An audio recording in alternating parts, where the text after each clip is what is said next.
Alhamdulillah, alhamdulillahilladzi anzala as-sakinata fi qulubil mu'minin liyazdadu imanan ma'a imanihim. Asyhadu an la ilaha illallah al-malikul haqqul mubin wa asyhadu anna Muhammadar Rasulullah shadiqul wa'dil amin. Allahumma salli wa sallim wa barik ala nabiyyina Muhammadin wa ala alihi wa sahbihi ajma'in. Amma ba'd. Ya ayyuhal hadirun, usikum wa iyaya bitaqwallah faqad fazal muttaqun. Qala Allah ta'ala fi kitabihil karim, a'udzu billahi minasy syaithanir rajim. Istaghfir lahum aw la tastaghfir lahum in tastaghfir lahum sab'ina marratan fala yaghfirullahu lahum zalika bi annahum kafaru billahi wa rasulihi wallahu la yahdil qaumal fasiqin. Shadaqallahul adzim. Hadirin sidang Jumat rahimakumullah, marilah kita bersama-sama meningkatkan keimanan dan ketakwaan kita kepada Allah Subhanahu wa taala, yakni dengan melaksanakan apa yang diperintahkan dan menjalankan dan menjauhkan diri dari apa yang dilarang. Imtisalu awamirillah wa jtinabu nawahi. Mengapa khatib dalam setiap kesempatan mengajak untuk bertakwa kepada Allah? Dan di sini juga khatib tidak bosan untuk mengajak khusus kepada diri sendiri, umumnya kepada hadirin sidang Jumat, untuk senantiasa bertakwa kepada Allah Subhanahu wa taala. Karena dengan takwalah kita insyaallah akan selamat baik di dunia dan di akhirat. Akan mendapatkan kebahagiaan yang hakiki baik di dunia dan di akhirat. Kebahagiaan yang tidak ternilai, yang tidak dapat diukur dengan kata-kata. Kebahagiaan yang tidak bisa disandingkan dengan apapun yang ada di muka bumi. Kita banyak harta, kita banyak uang, tetapi kita tidak bahagia. Itu adalah hal yang sangat percuma bagi kita. Karena apa? Karena tidak ada ketakwaan di dalam diri. Untuk menjadi orang yang takwa, tentu saja kita sebagaimana dalam kalimat tadi, imtisalu awamirillah, yaitu melaksanakan perintah-perintah dari Allah Subhanahu wa taala, wajtinabu nawahi, dan kemudian meninggalkan segala apa yang dilarang oleh Allah Subhanahu wa taala. Mungkin kita sering mendapatkan pencerahan, kita sering mendapatkan nasihat-nasihat tentang takwa. Salah satu apa yang harus kita jauhkan, apa yang harus kita hindari, yaitu sifat kufur. Di sini khatib mengajak khusus kepada diri sendiri dan kepada hadirin, marilah kita di antara melaksanakan ataupun menjauhkan diri dari apa yang dilarang oleh Allah, yakni kita menjauhkan dari sifat dan perbuatan kufur. Takwa itu harus menjadi satu kesatuan di antara perintah dan larangan Allah yang harus dilaksanakan dan yang harus dijauhkan. Kita tidak bisa disebutkan orang yang takwa apabila kita senantiasa bisa melaksanakan perintah Allah, melaksanakan ibadah kepada Allah, tetapi tidak bisa menjauhkan diri dari apa yang dilarang oleh Allah. Kita tidak bisa ataupun kita masih melakukan kemaksiatan, melakukan hal-hal yang dilarang oleh Allah Subhanahu wa taala. Demikian juga sebaliknya, tidak dikatakan takwa seseorang apabila dia bisa menahan diri, bisa menjauhkan diri dari apa yang dilarang oleh Allah, tapi dia tidak mau melaksanakan perintah Allah. Nah, di sini salah satunya yaitu sifat dan perbuatan kufur. Kufur arti kata ataupun akar kata daripada kafar. Kafar yakfuru kufran. Orang yang kufur sering disebut kafir. Seringkali kita mungkin agak sedikit yang di kita ini merasa risih apabila berkata tentang kafir, berkata tentang kufur. Di sini tidak bermaksud untuk menunjuk orang lain kafir, tidak bermaksud untuk menunjuk ataupun memvonis orang lain di luar kita ini adalah kufur. Di sini hadir sekali lagi mengajak dan menasehati diri sendiri dan juga hadirin, mari kita menjauhkan diri jangan sampai sifat itu, perbuatan itu dikerjakan oleh kita. Kafir bukan berarti kita menunjuk orang lain, terlebih menunjuk sesama muslim. Karena terkadang kita seringkali melihat orang muslim yang saling mengkafirkan. Karena apa? Perbedaan sedikit saja. Perbedaan yang tidak terlalu urgen. Seringkali orang menunjuk ataupun umat Islam menunjuk yang lain pahamnya yang tidak sepaham, dia menunjuk sebagai kafir. Nah ini yang harus kita hindari. Jadi kafir di sini bukan untuk menunjuk orang lain, tetapi bagaimana kita menjauhkan diri dan waspada terhadap perbuatan itu. Jangan sampai kita menunjuk orang lain tetapi kita melaksanakan perbuatan itu. Rasulullah SAW mewanti-wanti, jangan kalian menunjuk atau menuduh orang yang beriman kafir. Boleh jadi orang yang ditunjuk kafir itu dia beriman, dia orang baik, dan justru kafir itu akan kembali kepada diri kalian. Disinilah kita harus berhati-hati. Mengapa demikian? Karena Allah Subhanahu wa Ta'ala di dalam Al-Quran itu lebih dari 100 kata tentang kufur ini. Boleh jadi kalau misalkan di kita sekarang ataupun ada wacana, baik itu oleh politikus maupun oleh ulama sekalipun, yang bergelar profesor, doktor, kiai, haji yang konon menimba ilmu di Timur Tengah, untuk apa? Menghilangkan kata kafir, karena risih gitu. Karena kafir ini seolah-olah yang suatu yang radikal, harus dihilangkan. Kalau ini dihilangkan, berapa ratus ayat yang harus dianulir? Berapa ratus ayat di dalam Al-Quran ini yang harus dianulir oleh naudzubillah ini? Kata kafir ini berasal dari tadi kata kafara yang artinya menutup, menghindar. Jadi orang kafir ini adalah orang yang menutup diri dari kebenaran.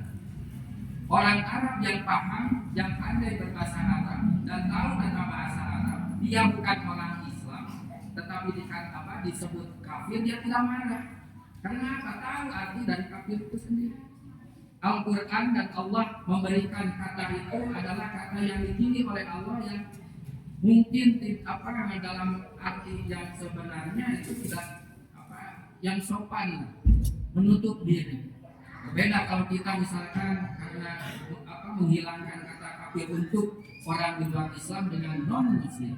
Karena non-muslim itu artinya non itu bukan, muslim itu adalah orang yang selamat. Jadi kalau non-muslim berarti bukan orang yang selamat. Kalau bukan orang yang selamat, maka kita artikan apa? Tapi kita tidak demikian.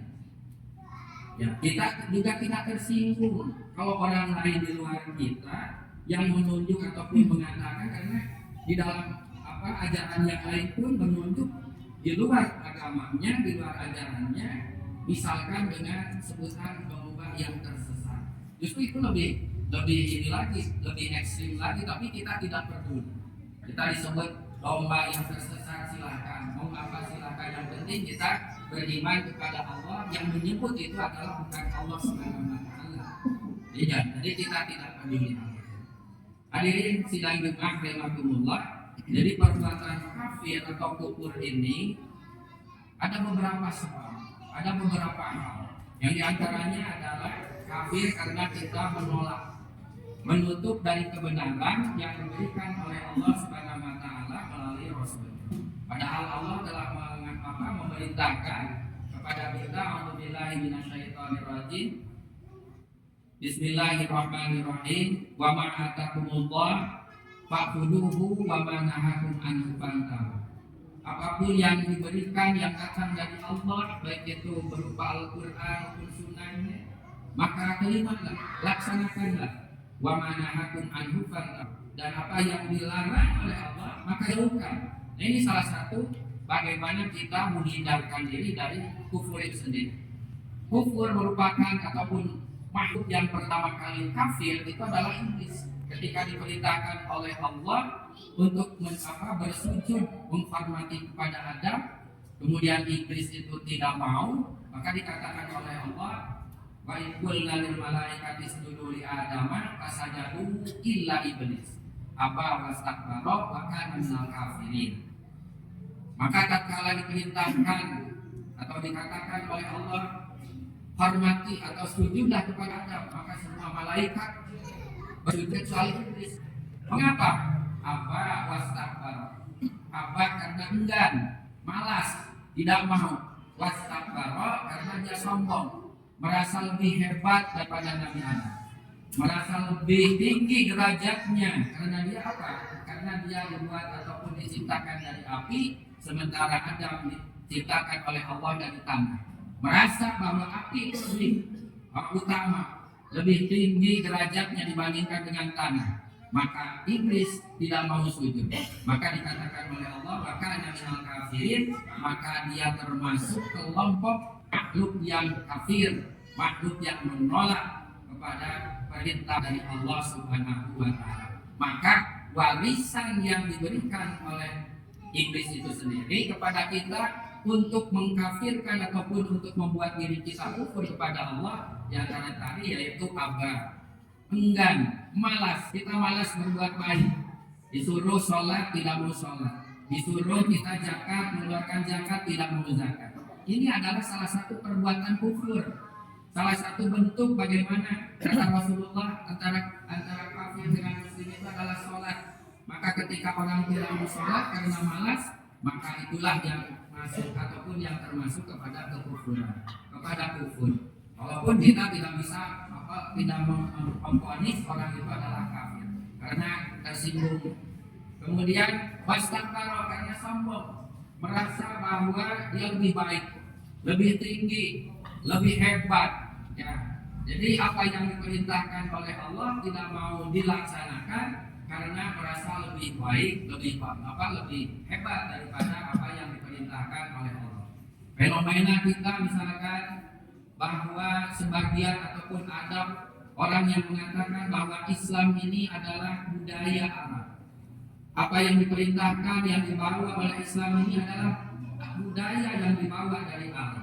Oleh sebab itu maka lebih baik budaya kita, nenek moyang kita, karun kita dibandingkan dengan budaya Arab itu sendiri. Ini salah satu bentuk bagaimana menolak kepada kebenaran yang diberikan oleh Allah Subhanahu wa taala dengan menganggap bahwa apa yang dibawa oleh karunnya, apa yang dilakukan oleh nenek moyangnya itu lebih baik dibandingkan dengan ajaran Islam. Ini salah satu bentuk bagaimana orang termasuk kepada kekufuran itu sendiri. Padahal di dalam surat Al-Baqarah Allah Subhanahu wa taala telah berfirman, "A'udzubillahi minasyaitonirrajim. Wa idza qila lakum tabi'u ma anzalallah qalu bal nattabi'u ma alfaina 'alaihi aba'ana awalau kana aba'uhum la yafqahuna syai'an wa la yahtadun." Dan apabila dikatakan kepada mereka, taatlah kepada apa yang telah diturunkan oleh Allah, ikutilah apa yang diperintahkan yang diturunkan oleh Allah, mereka akan menjawab, bala tabi'u ma alfaina alaihi aba'ana. Tidak, kami akan melaksanakan apa yang telah dibawa, yang telah dilakukan, yang telah dijalankan oleh nenek moyang kami, oleh bapak-bapak kami, oleh karun kami. Walaupun nenek moyang mereka itu kata Allah, la yafqahuna syai'an, mereka tidak mengetahui sesuatu apapun, wala yahtadun, dan tidak mendapatkan petunjuk.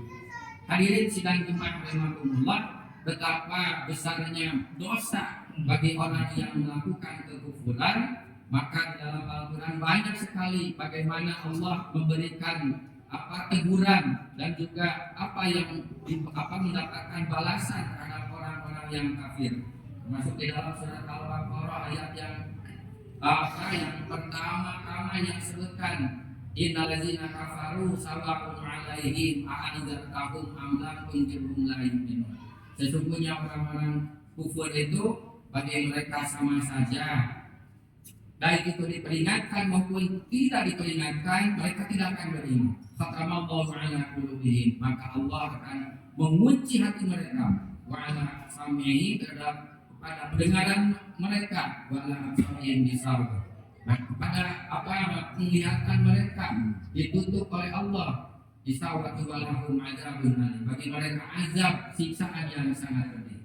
Rasulullah Shallallahu Alaihi Wasallam pernah memohon kepada Allah Subhanahu Wa Taala untuk memberikan ampunan kepada orang-orang yang telah mengingkari kepada kebenaran Allah, orang-orang yang tidak mau mengikuti apa yang dibawa oleh Rasulullah Shallallahu Alaihi Wasallam, sehingga Allah menyebut di dalam surat At-Taubah ayat 80.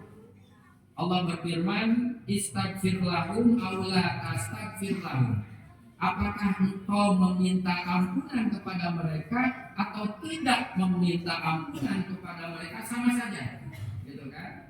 Sama saja, meminta ampunan ataupun tidak meminta ampunan, mereka sama saja. In tastaghfir lahum sab'ina marrah. Seandainya engkau meminta ampunan sampai 70 kali, ini kepada Rasulullah, la yaghfirullahu lahum, Allah tidak akan mengampuni mereka. Zalika bi annahum kafaru billahi wa rasulih, karena mereka itu kufur kepada Allah dan kepada Rasulnya. Wallahu la yahdil qaumal fasiqin, sesungguhnya Allah tidak akan memberikan petunjuk kepada orang-orang yang berbuat fasik. Jadi sangat berat dosa yang dilakukan oleh orang-orang kafir, sehingga jangan kita orang biasa, Rasulullah saja yang dekat dengan Allah, yang doanya selalu dikabulkan oleh Allah, ketika Rasulullah meminta doa atau berdoa untuk meminta ampunan kepada orang-orang kafir, maka Allah menolaknya. Walaupun Rasulullah menyampaikan doa itu, meminta doa sampai 20 kali, kata Allah, tetap saja la yaghfirullah lahum, mereka tidak akan diberikan ampunan oleh Allah Subhanahu wa Ta'ala. Itu yang pertama, yaitu menolak kebenaran. Kemudian yang kedua, kufur juga termasuk kepada bagaimana kita mengingkari nikmat Allah, nikmat yang diberikan oleh Allah, dalam arti kufur nikmat. Ini juga di dalam Al-Quran banyak diungkapkan oleh Allah. Di antaranya, wa idza adana rabbukum la in syakartum la azidanakum wa la in kafartum inna azabi lasyadid.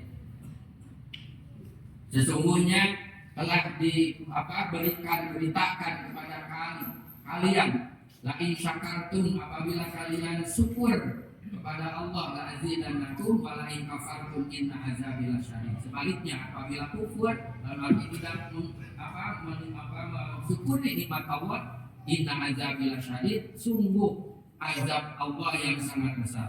Dia dalam Al-Baqarah disebutkan diperintahkan kepada kita, uzkuruni azkurkum washkuruli wala takfurun.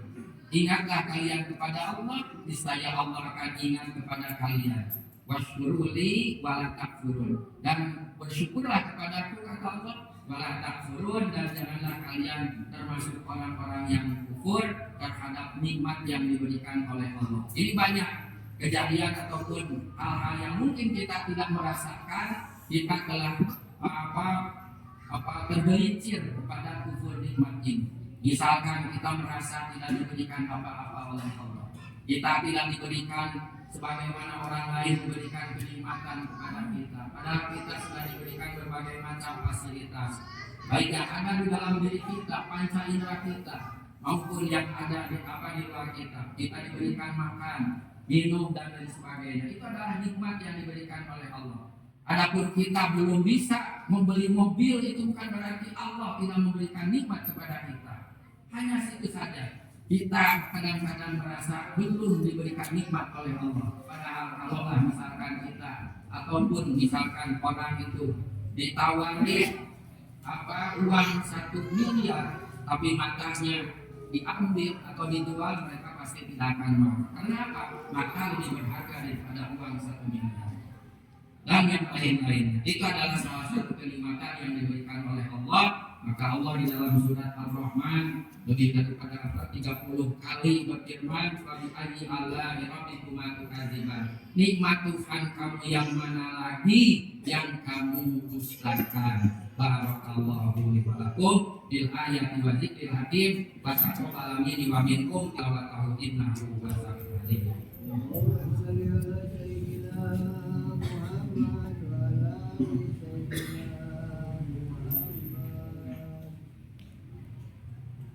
Alhamdulillahilladzi an'ama 'alaina bi ni'matil iman wal islam.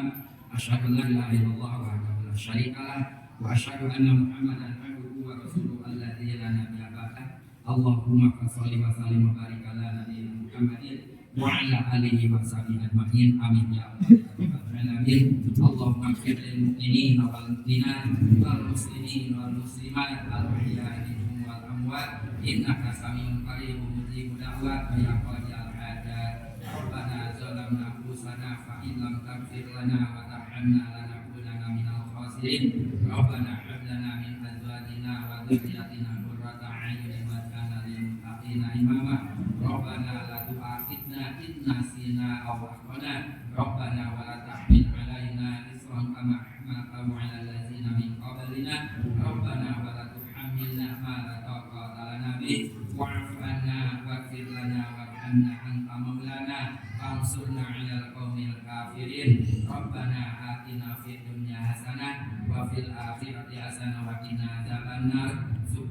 Subhana rabbika rabbil izzati amma yasifun wa salamun 'alal mursalin walhamdulillahi rabbil alamin. Ibadallah innallaha ya'muru bil 'adli wal ihsan wa ita'i dzil qurba wa yanha 'anil fahsya'i wal munkar wal baghi ya'idukum la'allakum tadhakkarun wa la dzikrullahi akbar. Aqimis shalah. Assalamualaikum warahmatullahi wabarakatuh.